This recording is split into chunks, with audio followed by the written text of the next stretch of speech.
우리 하나님을 높여 그 발등상 앞에서 경배할지어다. 그는 거룩하시도다. 하나님은 영이시니 예배하는 자가 영과 진리로 예배할지니라. 아멘.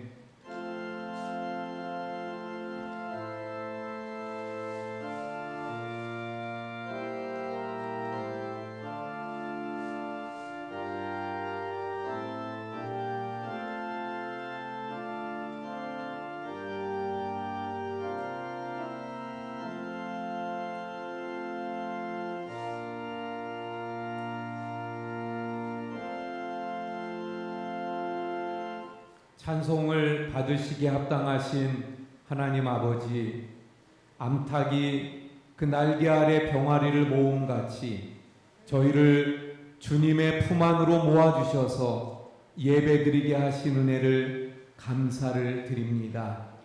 이 시간 온 마음과 정성을 다해 드리는 예배가 되어 하나님께서 흠양하시는 예배가 되게 해 주시옵소서. 주님을 사모하는 심령마다 은혜를 허락하시고 참 안식과 위로와 평안을 내려 주옵소서. 예수 그리스도의 이름으로 기원하옵나이다. 아멘. 우리 자리에 앉으셔서 43장 찬송합니다.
조용히 참회의 기도를 하나님 앞에 드리겠습니다.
자신의 죄를 숨기는 자는 형통하지 못하나 죄를 자복하고 버리는 자는 불쌍히 여김을 받으리라. 아멘. 나는 전능하신 아버지 하나님, 천지의 창조주를 믿습니다. 나는 그의 유일하신 아들, 우리 주 예수 그리스도를 믿습니다. 그는 성령으로 잉태되어 동정녀 마리아에게서 나시고 본디오 빌라도에게 고난을 받아 십자가에 못 박혀 죽으시고 장사된 지 사흘 만에 죽은 자 가운데서 다시 살아나셨으며 하늘에 오르시어 전능하신 아버지 하나님 우편에 앉아 계시다가 거기로부터 살아있는 자와 죽은 자를 심판하러 오십니다. 나는 성령을 믿으며 거룩한 공교회와 성도의 교제와 죄를 용서받는 것과 몸의 부활과 영생을 믿습니다. 아멘. 찬송가 265장 찬송합니다.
기도하시겠습니다. 한상만 장로님께서 기도해 주시겠습니다.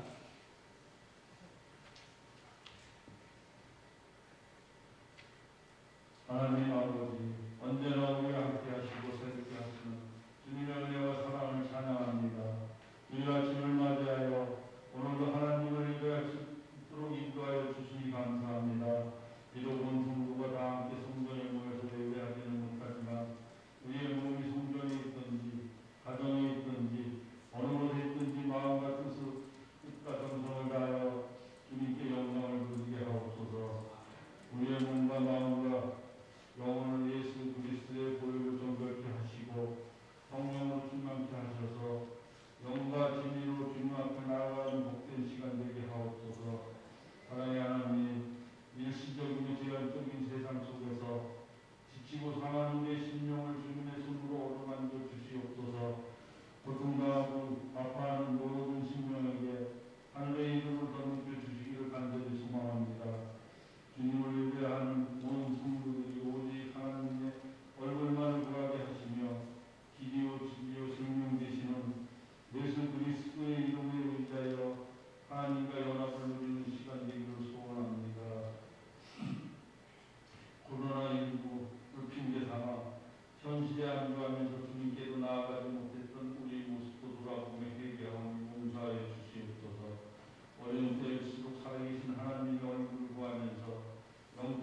아멘.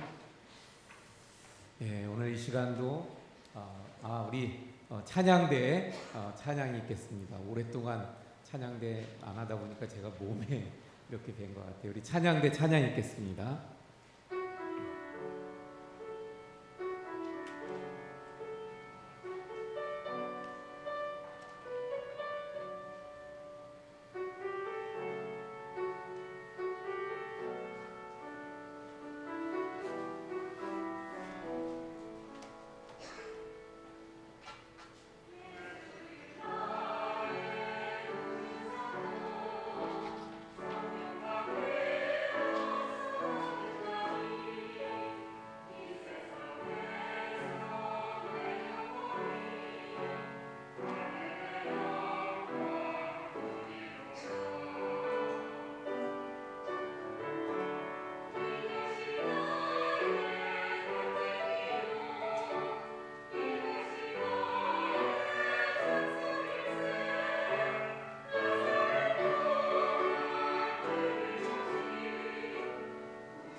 아멘. 예, 우리가 지난주에는 이제 이스라엘 백성들이 애굽에서 한 400여 년을 살면서 민족으로 번성하게 되고 또 많은 애굽으로부터의 많은 고난과 어려움을 겪고 결국 하나님께서 보내주신 모세를 통해서 이제 이스라엘을 구원하시려고 바로에게 가서 모세가 협상을 하지만 그 협상이 잘 되지 않는 그런 상황들을 우리가 성경을 통해서 보게 되어졌습니다. 이번 주에는 출애굽기 11장부터 29장까지가 우리가 이제 읽을 그 말씀이 되어집니다. 이 말씀에는 유월절 그리고 그 유월절을 통해서 이스라엘 백성들이 애굽에서 나와서 진행하던 가운데 홍해를 맞닥뜨리게 됐죠. 그리고 홍해 갈라지는 그 은혜를 경험하고 또 이어서 광야를 거쳐서 시내산에 이르게 되고 시내산에서 하나님을 통해서 율법을 그리고 성막에 대한 설계도를 그리고 제사장들에 대한 말씀을 듣게 되는 것이 이제 이번 주에 우리가 봉독할 말씀들이 되어집니다. 제가 이렇게 쭉 말씀드리니까 머릿속에 이게 잘 안 와 닿을 수가 있어요. 한번 그래서 쭉 살펴보도록 합니다. 먼저 유월절이에요. 말씀드린 것처럼 모세가 바로 앞에 나아가서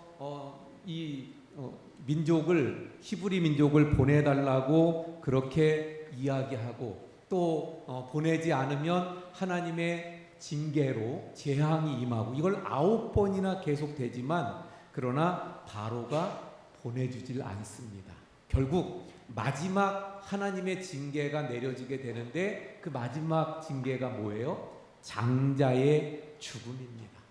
바로의 장자로부터 시작해서 애굽에 있는 모든 장자들, 그리고 그 애굽에 있는 모든 가축의 첫 번째 낳은 것들까지도 다 죽는 그 재앙이 바로 장자의 죽음의 재앙입니다.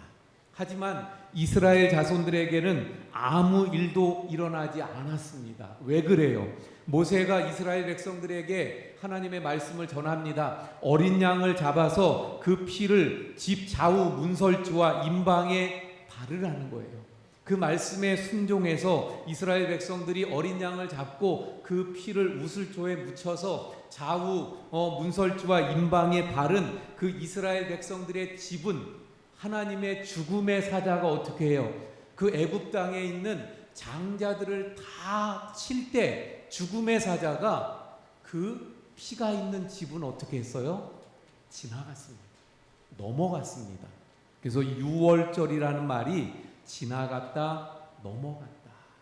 애굽 전역에 10번째 재앙, 이 장자의 죽음의 재앙이 진행되고 있을 때 피 묻은 이스라엘의 집은 넘어갔다, 지나갔다. 이것이 바로 유월절입니다. 이 유월절은 그래서 다른 의미로 이렇게 말할 수 있어요. 하나님께서 모세를 보내셨고 그 모세를 통해서 하나님의 말씀을 전했죠. 그런데 바로가 어떻게 했어요? 그 말씀을 듣지 않았다. 이 듣지 않은 불순종이죠. 불순종에 대한 징계가 바로 이 유월절이에요. 그래서 유월절은 불순종한 자들이 죽음을 맞이한 날이에요.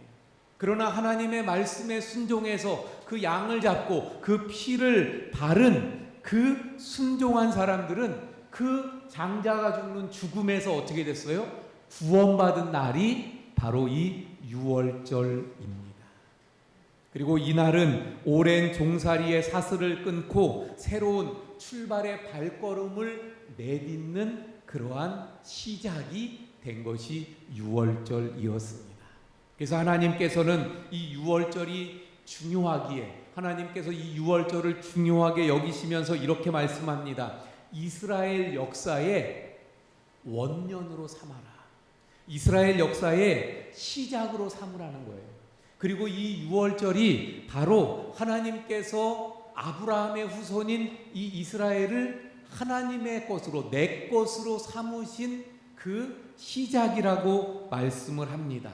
그래서 유월절은 하나님의 은혜를 기억하고 그 의미를 되새기면서 반드시 기념하라고 말씀을 하셨어요. 그래서 유월절은 그 이후에 계속해서 기념되어야 되는 날이었습니다. 그래서 1500년 동안 이 유월절을 지켜오게 되어지고요. 마침내 예수님이 또 이 유월절을 지키시죠. 그런데 그 예수님과 제자들이 지킨 유월절이 어떤 유월절이 되는 거예요? 마지막 유월절이 됩니다. 예수님이 십자가를 지시기 바로 전에 유월절 식사를 제자들과 같이 합니다. 그게 마지막 유월절이에요. 그리고 예수님을 통해서 그 유월절이 뭘로 바뀌는가 하면 바로 성찬식으로 바뀌어지게 되는 거예요. 그래서 예수님이 그날 제자들과 한 그 마지막 유월절은 또한 첫 번째 성찬식이 되어집니다. 그래서 그 이후에 유월절의 어린 양은 세상 죄를 지고 가는 하나님의 어린 양으로, 그리고 그 유월절을 지키면서 먹던 어린 양의 고기와 무교병 쓴 나물, 이러한 것들은 예수님의 몸과 피를 기념하는 포도주, 떡과 포도주로 바뀌게 되어진 것입니다.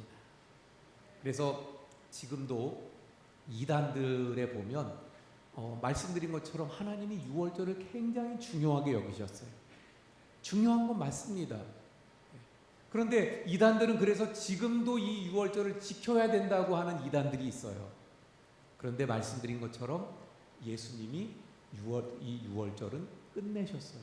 그래서 우리는 유월절을 지키는 게 아니라 예수님의 십자가를 기념하는, 그 당시에는 유월절을 지키는 것은 유월절에 어린 양이 희생되어진 것을 그 기억하면서 기념했다면 이제는 예수님이 바로 세상 죄를 지고 가는 하나님의 어린 양이 되신 그 예수님의 십자가를 우리가 기억하면서 그래서 떡과 포도주로 성찬식을 우리는 가지면서 주님의 그 십자가를 은혜를 기념하게 되어지는 것입니다.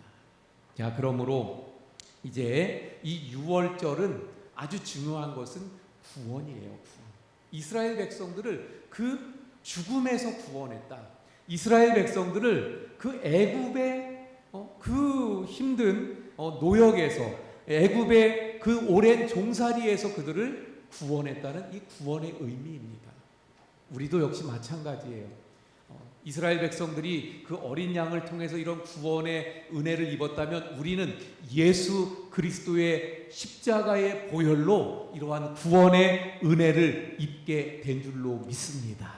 이스라엘 백성들이 그 양을 잡고 피를 묻히는 이런 최소한의 순종이 그들에게 그런 구원을 가져왔다면 우리는 그 예수 그리스도의 십자가를 믿음으로 받아들이는 최소한의 그 믿음이 우리를 구원케 해 주신 줄 믿으시기를 바랍니다.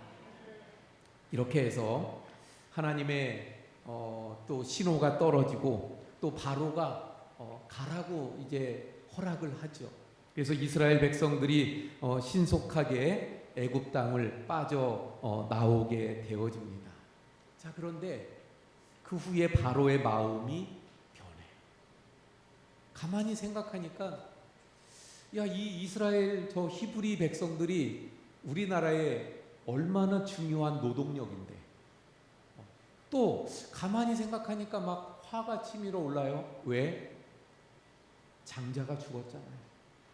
그래서 그 분, 또 아까움, 화, 막 이런 감정들 속에 군대를 소집하고 그리고 이 이스라엘 백성들의 뒤를 쫓아오게 되어집니다. 하나님께서 이스라엘 백성들을 이제 인도해 가시는데 낮에는 구름 기둥으로, 밤에는 불 기둥으로 그들을 보호하시면서 이끌어 가고 계셨어요. 자, 그런데 이제 애굽의 군대가 추격해 오는 소식을 듣게 되어졌어요. 그리고 가다 보니까 앞에는 홍해가 가로막고 있습니다. 아픈 홍해가 가로막고 뒤에서는 지금 애굽의 군대가 쫓아오고 있는 이러한 상황. 하지만 하나님은 지금 여전히 구름 기둥과 불 기둥으로 보호하고 계시잖아요.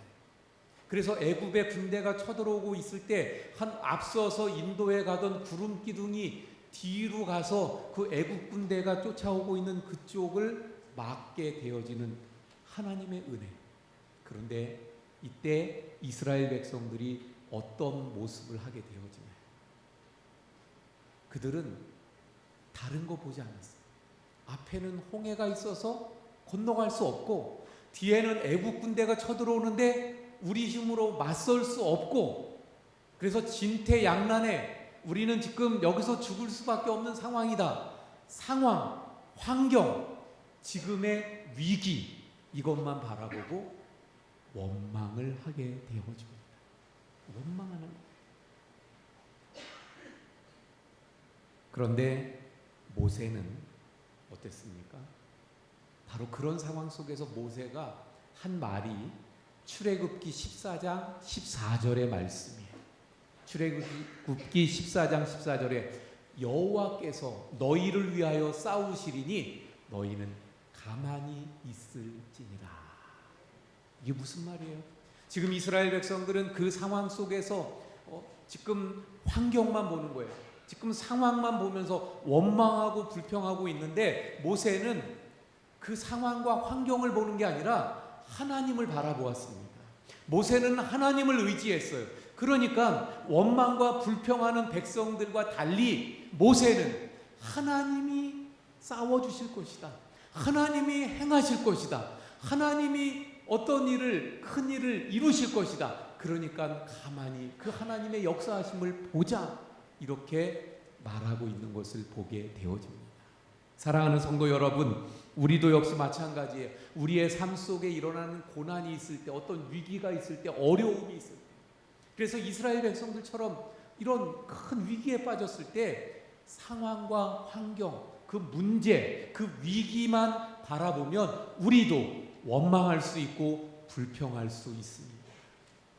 하지만 모세처럼 어떻게 해야 돼요? 우리는 그 위기의 상황에서 하나님을 바라봐야 될 줄로 믿습니다. 하나님을 의지하고 하나님이 행하실 것을 기대하면서 이 위기 속에서 하나님이 어떻게 행하실까? 나의 이 어려움을 하나님이 어떤 은혜로, 어떤 능력으로 나를 또 구원해 내실까? 이끌어 주실까? 기대감으로 오히려 하나님을 바라보시는 우리 성도님들이 되시기를 축원을 드립니다.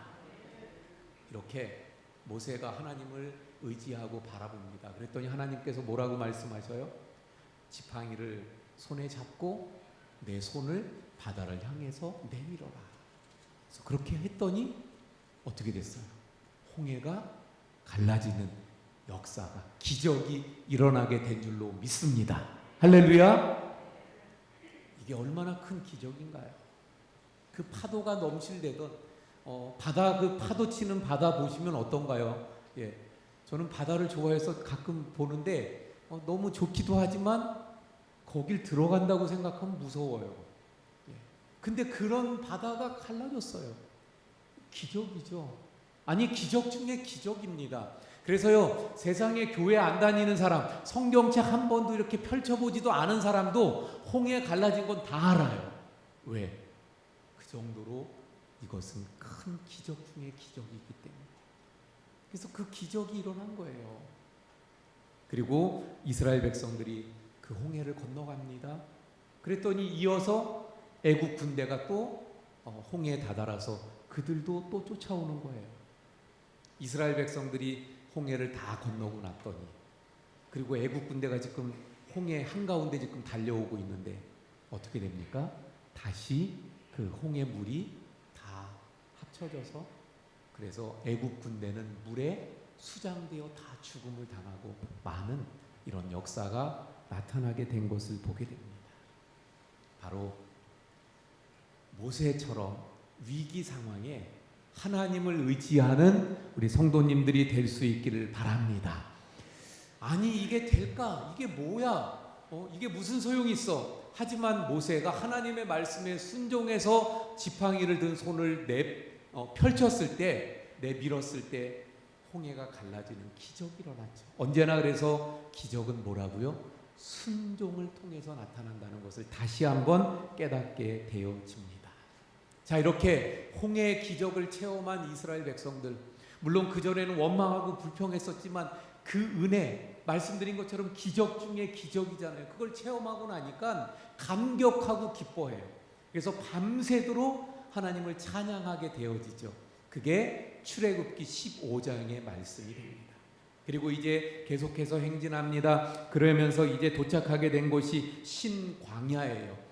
출애굽기 16장입니다. 신광야에 도착했는데 이때가 애굽에서 나온 지 한 달 반쯤 될 때예요. 그러니까 한 달 반쯤 이 광야를 지금 지나오다 보니까 양식이 다 떨어지게 되어졌습니다.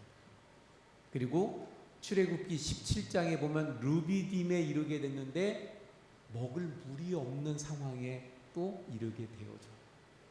자, 한번 생각해 보세요. 광야, 그냥 쉽게 생각하면 사막이라고 한번 생각해 보세요. 사막에 지금 먹을 양식이 떨어졌고 마실 물이 없게 되어졌다. 이 상황에 지금 다다른 거예요. 다시 말하면 인간의 한계에 지금 도달한 것입니다. 그런데요, 인간의 그 갈 수 있는 그 한계의 지점에 다다랐을 때 인간이 그 나타내는 반응이 두 가지가 되는 거예요. 하나는 원망과 불평. 아니, 하나님께서 우리를 기껏 인도해 오시더니 이 사막 한가운데에서 양식도 떨어지고 물도 없고 결국 우리를 이렇게 죽게 하시는 거야? 원망하고 불평할 수 있죠. 또 한 가지는 어떤 반응을 나타낼 수 있어요? 지금 안 되니까, 방법이 없으니까. 예. 여러분들 같으면 인간의 나의 한계에 도달했어요. 이제는 나는 모두 할 수가 없어요. 지금 이 사막 한가운데서 물도 없고 양식도 없어요. 아무것도 없어요. 내가 할 수 있는 게 없어요. 그때 아까 모세처럼 또 믿음의 눈으로 하나님을 바라보고 믿음으로 하나님을 의지하고 하나님께 부르짖을 수 있겠죠. 그런데 이스라엘 백성들은 어떻게 했나요? 하나님 앞에 믿음으로 부르짖는 것이 아니라 바로 그 양식이 떨어지고 물이 없을 때 불평하고 또 원망합니다. 그런데 하나님의 은혜는요, 그런 그들을 징계하시지 않았다는 거예요. 양식이 떨어진 그들에게 만나를 주시고 물이 없어서 죽게 되었다고 한탄하고 있는 그들에게 모세를 통해서 반석을 쳐서 물이 나오게 해 주시는 은혜를 주시는 것을 보게 됩니다. 자, 아까 제가 말씀드렸죠. 6월절은 구원의 은혜라고. 구원. 다시 말하면 구원받은 하나님의 백성들을 하나님은 그 광야 같은 세상 속에서 어떻게 하셔요? 은혜를 부어주신다는 거예요. 만나의 은혜를 주시고 반석에서 물이 솟게 하시는 은혜를 부어주시는 하나님이시라는 거예요. 우리도 역시 예수 그리스도의 은혜로 구원받은 자들이잖아요. 구원받은 우리들에게 하나님은 이 광야 같은 인생의 삶을 살아가는 우리에게 이러한 은혜들을 날마다 부어주시고 계신 줄 믿으시길 바랍니다. 자, 이렇게 홍해를 건너고요. 그리고 광야를 지나온 이스라엘 백성들이 드디어 어디에 도착하냐면 시내산에 도착하게 되어집니다. 이게 이제 19장의 말씀인데 여기까지 그러니까 11장에서 6월절 시작이라 그랬잖아요. 이제 재앙이 나오면서 시작되죠. 그래서 애굽에서 탈출해 나와서 시내산까지 오는데 3개월이 걸렸어요. 그리고 이제 시내산에 도착해서 그게 출애굽기 19장인데 19장에서부터 시내산에 1년을 거기에 머물게 됩니다. 그 1년 동안 머무는 동안에 있었던 사건의 이야기가 이 출애굽기 19장에서부터 출애굽기 끝까지 또 레위기, 민수기 10장까지 내용이에요. 그러니까 다시 이제 거기서 출발할 때까지가 1년인데 그때 있었던 사건들이 바로 출애굽기 19장 이후 그리고 레위기, 민수기 10장까지의 말씀이다 하는 거예요. 자, 그런데 이제 이렇게 도착한 이스라엘 백성들에게 하나님은 먼저 오늘 본문의 말씀을 주십니다. 이게 이제 출애굽기 19장의 말씀인데요. 하나님은 처음부터 어떤 마음을 가지셨냐면 이 땅에 있는 모든 민족, 모든 인간이 복 받기를 원하셨어요. 그게 하나님의 계획입니다. 그런데 하나님은 그러면 자, 복 받아라. 그리고선 다 복을 주시는 그런 식으로 하나님은 그 뜻을 이루시지 않죠. 그래서 하나님은 모든 민족이 복 받는다고 하는 최종적인 목적을 두고 하나님이 먼저 부르신 사람이 누구라고요? 아브라함. 그리고 그 아브라함을 부르셔서 아브라함의 후손을 후손이 많게 해서 민족을 이루시고 그게 몇 년 걸렸어요? 아브라함을 부르신 지 한 500년 지나서 지금 이스라엘 백성들이 이제 민족을 이룬 거죠. 그리고 이제 민족을 이룬 아브라함의 후손들을 통해서 또 하나님이 뭘 하시는 거예요? 모든 민족이 복을 받게 하시는 이런 점차적인 계획을 하나님은 갖고 계셨어요. 그래서 이스라엘 백성들에게 하나님께서 시내산에 이르게 된 이 이스라엘 백성들에게 오늘 본문의 말씀을 주시는 겁니다. 자, 다시 한번 볼까요? 세계가 다 내게 속하였나니. 이 세상이 다 하나님께 속했다는 거예요. 너희가 내 말을 잘 듣고 내 언약을 지키면 너희는 모든 민족 중에서 내 소유가 되고 하나님의 소유가 된다는 거예요. 이스라엘 백성이. 그리고 6절에 너희가 내게 대하여 제사장 나라가 되며 거룩한 백성이 되리라. 너는 이 말을 이스라엘 자손에게 전하라. 지금은 이게 모세에게 주시는 말씀인데 결국은 이게 이스라엘 백성들에게 하시는 말씀이죠. 결국 하나님께서는 아브라함의 후손들을 하나님의 소유로 삼으시고 그리고 제사장 나라로 만드시고 이제 나라를 세워야 되는데 그 나라가 어떤 나라인가? 제사장 나라입니다. 그리고 제사장 나라의 백성이 됐는데 제사장 나라의 백성은 특징이 있어요. 그 특징이 뭐예요? 거룩해야 된다. 그래서 거룩한 백성이 되어야 한다는 것이 바로 하나님의 말씀입니다. 이것으로 이제 이스라엘 백성들과 언약을 세우시게 되는 거죠.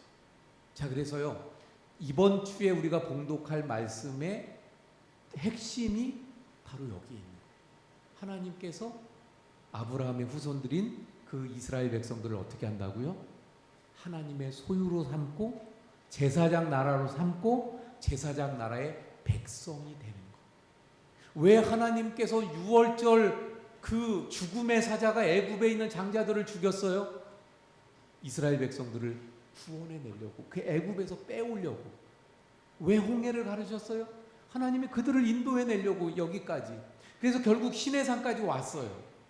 그러니까 유월절 그리고 출애굽의 첫 번째 목적이 뭐냐? 물론 구원 자체로 하나님의 은혜죠. 근데 구원의 목적이 뭐였느냐? 바로 제사장 나라, 거룩한 백성을 삼으시려는 목적으로 여기까지 이끌어 오셨던 거예요.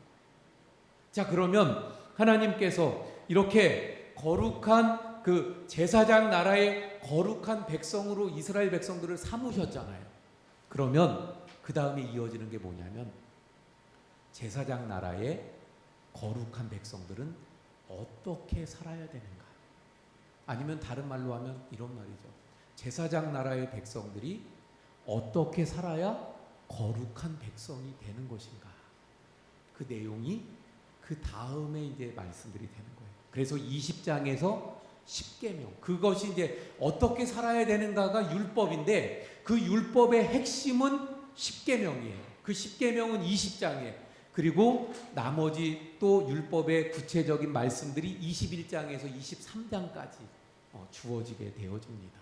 율법의 핵심은 10계명이고 10계명은 다시 나누어 보면 뭐가 되어집니까? 10가지가 10계명이지만 예수님이 뭐라고 말씀하셨어요? 그 계명은 크게 두 가지로 나눈다. 첫 번째는 하나님 사랑, 또 하나는 이웃 사랑이라고 말씀하셨죠. 그래서 하나님 사랑과 이웃 사랑으로 나누어지고 그 이웃 사랑의 구체적인 말씀들을 이제 해주시는 게 21장에서 23장까지의 말씀인데, 한마디로 하면 약한 자들은 어떻게 해야 돼요?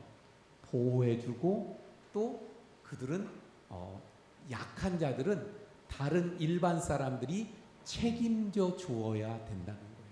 그래서 과부와 고아와 가난한 자들은 늘 일반 사람들이 그들을 돌보고 책임져야 되는 것이 제사장 나라의 거룩한 백성이라는 것을 말씀을 합니다. 그리고 이제 이어서 성막에 대해서 말씀을 하셔서 성막을 어떻게 지어라, 그 말씀이 길게 나와요. 그게 24장부터 27장까지. 그리고 그 성막에서 일할 사람으로 제사장을 세워주시는 것이 28장, 29장. 그래서 이번 주에 봉독할 말씀들이 이렇게 되는데, 자, 그 부분을 조금 더 설명드릴 테니까 한번 잘 들어보세요. 하나님께서 거룩한 백성, 제사장 나라 거룩한 백성이 어떻게 살아야 되는가를 말씀하는 핵심이 뭐라고요? 10계명. 근데 그 10계명을 하나님이 모세에게 두 돌판에다가 기록해서 주십니다. 그리고 그 기록된 두 돌판을 어디에다가 보관을 하냐면 바로 성막에다가 보관을 하는 거예요. 그래서 성막을 지으라고 말씀하시는 이유가 그 10계명을 보관해야 되는 장소이기 때문에. 자, 성막을 지으라고 말씀하시는데 성막의 제일 중요한 곳이 어디예요? 지성소. 근데 지성소 안에 또 제일 중요한 게 뭐예요? 언약궤. 근데 언약궤 안에 이 십계명 돌판이 거기에 보관되어지는 거죠. 그래서 하나님께서는 그 십계명 돌판을 보관할 성막을 말씀을 하시는데, 이 성막은 그거 보관하는 것만 하는 것이냐? 아닙니다.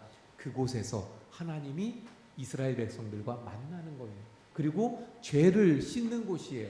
그 죄를 어떻게 씻고 하나님과 어떻게 만나요? 제사로. 근데 그 제사는 누가 주관을 합니까? 바로 제사장들이. 그래서 그 다음에 제사장에 대한 말씀이 나오게 되는 것을 보게 되어집니다. 자, 이제 이 말씀을 다시 한번 정리해서 말씀을 드려볼게요. 이제 다음 주에 읽을 말씀 중심이 제일 중요한 게 뭐라 그랬어요? 하나님께서 언약을 세우시는 제사장 나라 거룩한 백성이 되는 것. 그러니까 이 일을 위해서 하나님이 어떻게 하셨어요? 애굽 땅에서 이끌어내신 거예요. 출애굽시켜 주신 거예요. 그래서 유월절도 있었고 홍해 사건도 있었고, 그래서 또 만나와 반석이 터져서 물이 샘솟는 역사들이 나타나게 됐던 것입니다. 그리고 이제 그 제사장 나라 거룩한 백성이 되었으니까 어떻게 살아야 돼요? 그 말씀이 뭐예요? 율법이요. 그 핵심이 뭐예요? 십계명. 근데 이 십계명은 어디에다가 둬요? 성막에다가.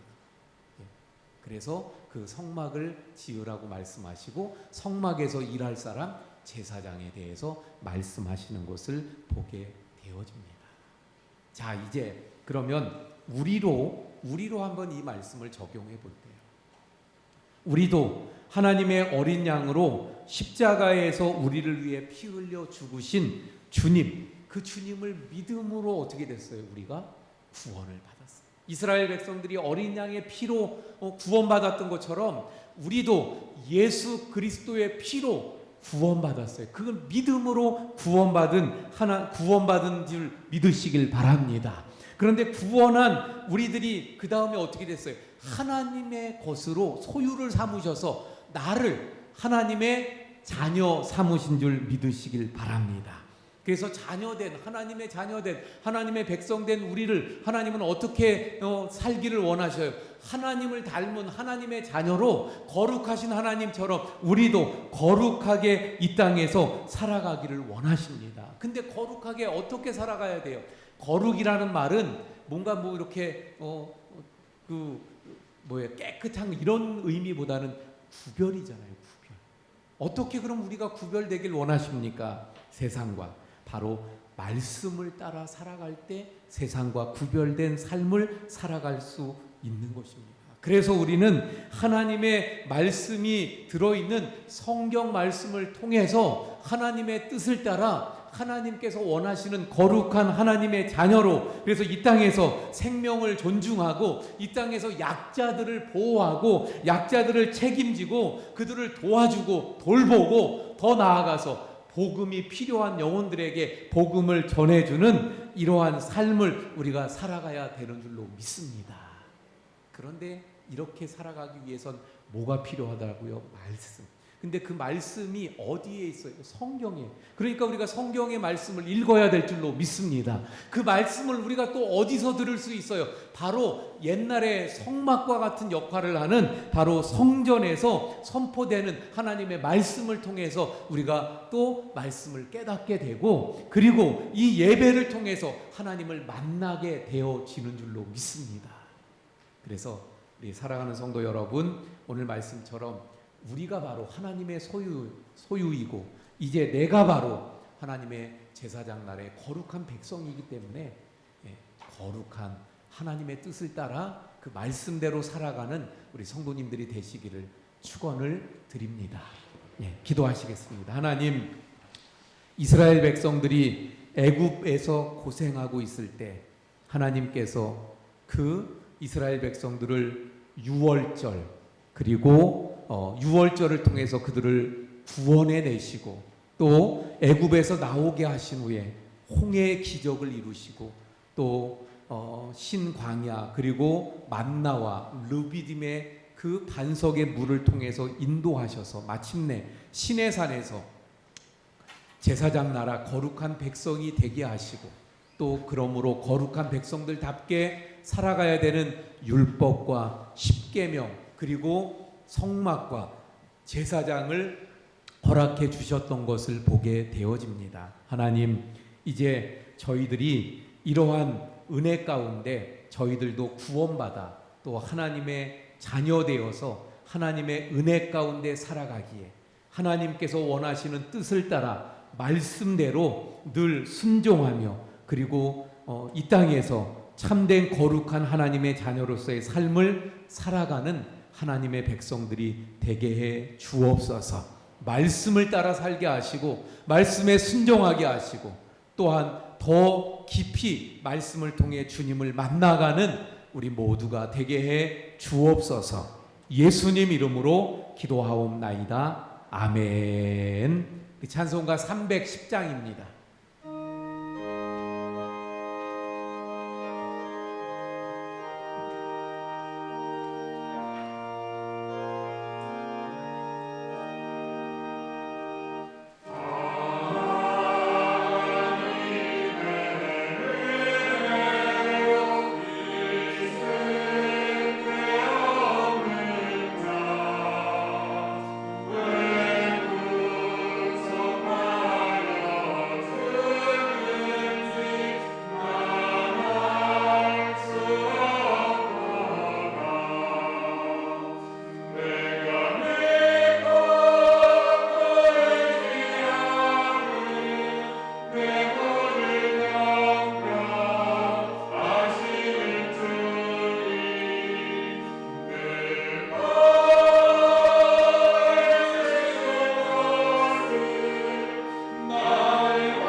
하시겠습니다.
고마우신 하나님, 하나님의 은혜로 구원받았고 또 구원받은 이후에도 늘 하나님 은혜 가운데 저희들이 살아감을 저희들이 기억하고 이 시간도 하나님 앞에 나올 때 귀한 예물들을 정성으로 믿음으로 기도를 담아 주님 앞에 드립니다. 하나님 드린 모든 우리 정성을 귀하게 여기시고 흠양하여 주옵소서. 이 예물이 쓰여지는 곳마다 하나님의 큰 능력들이 또 역사들이 나타나길 원합니다. 믿음의 11조 감사헌금, 또 선교헌금, 아동후원헌금, 특별헌금 1,000번제, 또 주일헌금, 성미, 또한 우리 주님의 몸된 교회를 또 리모델링하는 데 필요한 헌금도 주님 앞에 드립니다.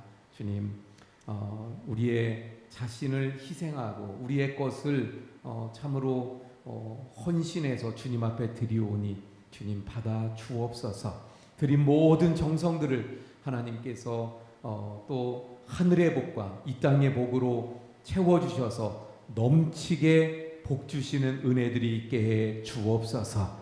우리 모든 성도님들 가정마다 주님의 평강으로 함께 하시고 또한 지켜주시고 보호해 주옵소서. 안전하게 해 주시옵소서. 하나님, 몸이 아픈 우리 성도님들을 주님의 권능의 손으로 치료해 주셔서 속히 치료되고 고쳐지고 회복되는 역사들이 있게 해 주시옵소서. 모든 것 감사하며 축복하며 예수님 이름으로 기도하옵나이다. 아멘. 자리에 앉아주시기 바랍니다. 우리 함께 인사합니다. 사랑합니다. 축복합니다.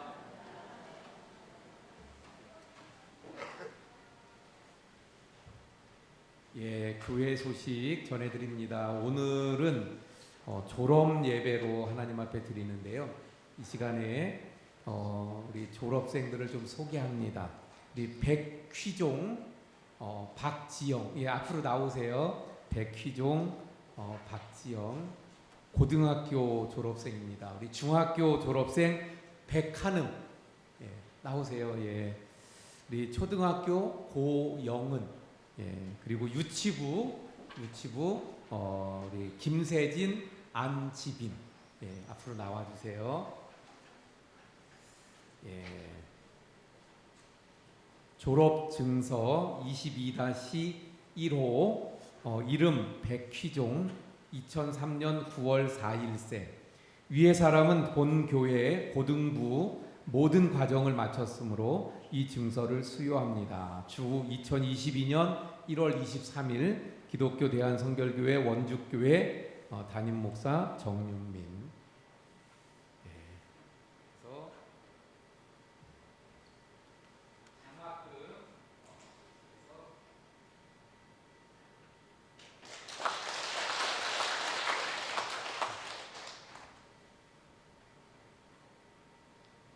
그 다음에 박지영,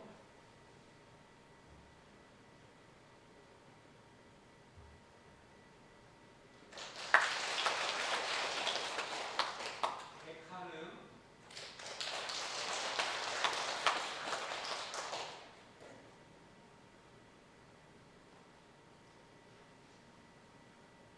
안지빈,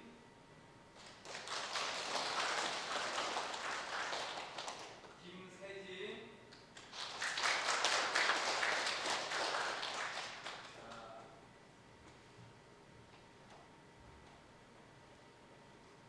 우리 또 졸업하고 또 진학을 하게 되어지는데 우리 선생님들이 또 수고 많으셨고 또 엄마 아빠 부모님들이 기도하면서 또 수고 많으셔서 이렇게 또 졸업을 잘 할 수 있고 진학할 수 있게 되는 줄로 믿습니다.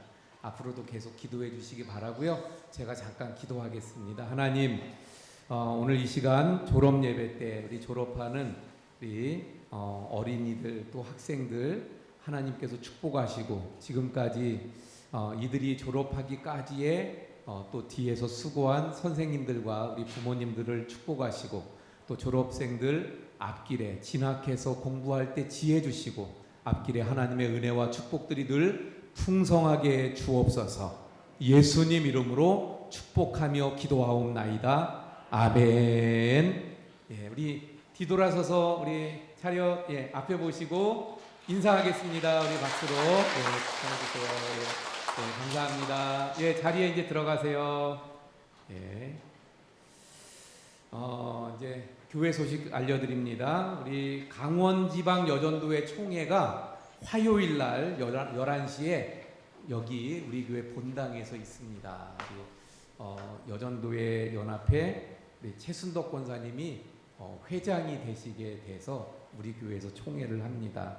관심 가져주시고 기도해 주시고 또 여러분의 이렇게 좀 봉사하실 분들이 필요하니까 또 함께 협조해 주시기도 부탁을 드립니다.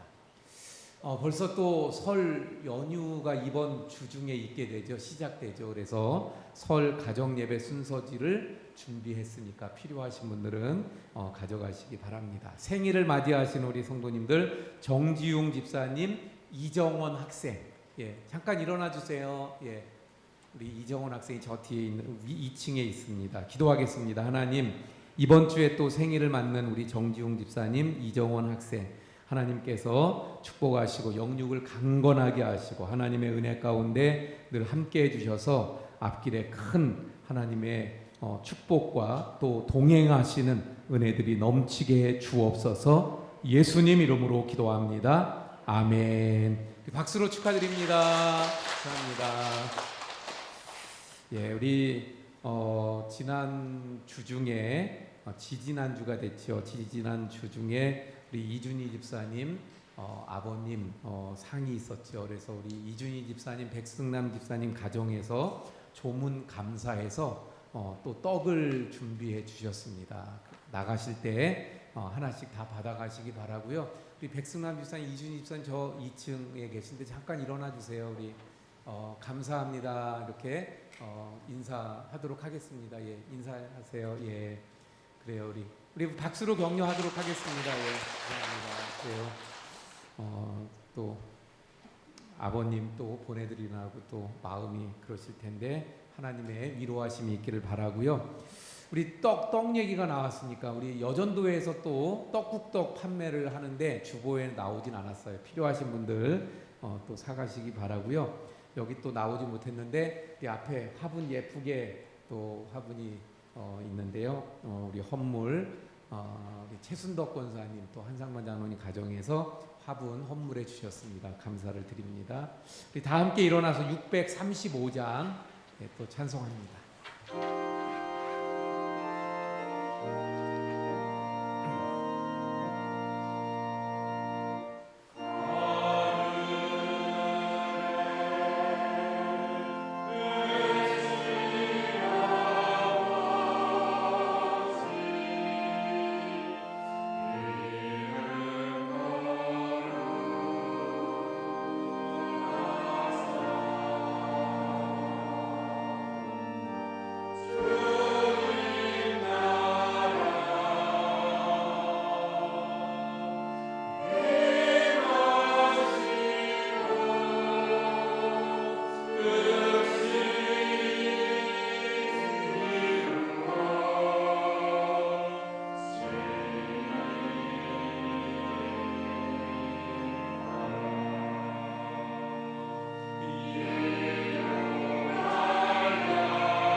이제는 세상 죄를 지고 가는 어린 양이 되신 예수 그리스도의 은혜와 아버지 하나님의 극진하신 사랑하심과 성령님의 감화감동 위로 교통하심의 역사가 하나님의 자녀답게 이 땅에서 하나님을 닮아 거룩한 삶을 말씀을 따라 살아가기 원하는 우리 모든 성도님들 머리머리 위에와 가정과 생업과 교회와 나라 위에 지금부터 영원까지 함께 하시기를 간절히 축원하옵나이다.